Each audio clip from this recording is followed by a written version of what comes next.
Magandang gabi ho sa inyo mga kapatids. Johnny the Bagger uli ang inyong abang lingkod. Kanina ho, merong post si Congressman Barsaga, si Kiko, na balik daw tayo dito sa um, Forbes Park, Buendia, Makati. Alas 10 ng gabi. Okay? So, actually, pinost niya to maaga pa as in may araw pa. Ngayon, pasado alas 10 ng gabi, naghihintay tayo kasama yung ibang mga BBM vloggers tsaka mga DDS. Nako ho, ito lang ho ang aming dinatnan, mga gwardiya doon sa gate at tsaka isang mobile patrol car. Pero ho, kanina ay may mga kapulisan dyan na nagbabantay. So, ina-anticipate din nila kung darating uli yung mga nagrally noong 12 at kung pupunta pa rin dyan. Merong mangilan-ngilan doon sa may Shell gasoline station sa kabilang side ng EDSA. Kaya lang kalaunan nawala. So hindi ho ganun ka organisado. Wala hong dumating. Madaling salita po ay dahil po ang gabi ngayon alangan namang tawagin nating nilangaw.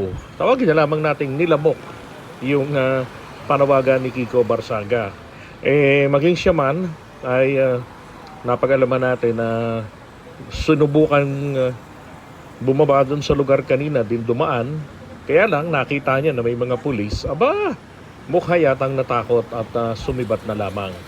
No. And then doon sa may Shell, meron doong fast food chain, doon nagmamatsyag kung may grupo, mga followers niya na susunod sa kanyang invitasyon na mag-rally ng ngayong gabi ng alas 10, wala ho So,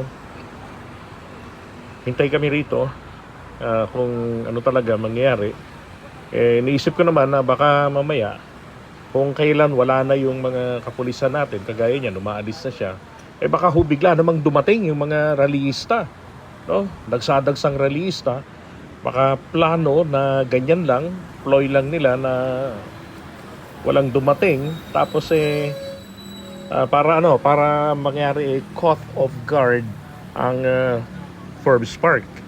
Saka biglaan lang lulusubin ito yung style blitzkrieg or lightning attack ang gagawin. Kaya hanggang mamaya matsyag kami rito siguro hanggang alas 12 o alauna ganon. Tingnan natin kung merong mga development na mangyayari. At kung merong mga magsidating, may mga eksenang ganap dito at naririto pa kami. Yung photographer ni Kiko na nakasuot ng Philippine Star kanina, wala na, iniwan na kami, umuwi na. O baka, ewan ko, kung saan pumuntang hideout yun, bigla na lang nawala So, may mga mangilan-ngilan na sumisilip. Kaya lang, wala talagang ganap, kagaya naman nakikita nyo dyan. Diba? So, yan ho yung itsura ng Forbes Park. Okay? Dyan yung daanan, papunta direkta doon sa bahay ni, nadadaanan yung bahay ni Speaker Martin Romualdez. Yan ho, Forbes Park. Okay? Wala talaga, di ba? Yung mga gwardiya na lang yung naiwan.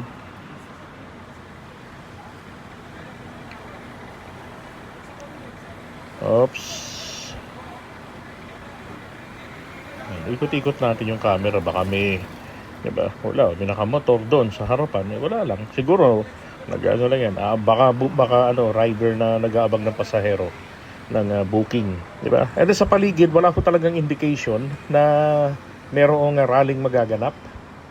Kaya tingin ko talagang negative. Nakakangawit na rin magtambay.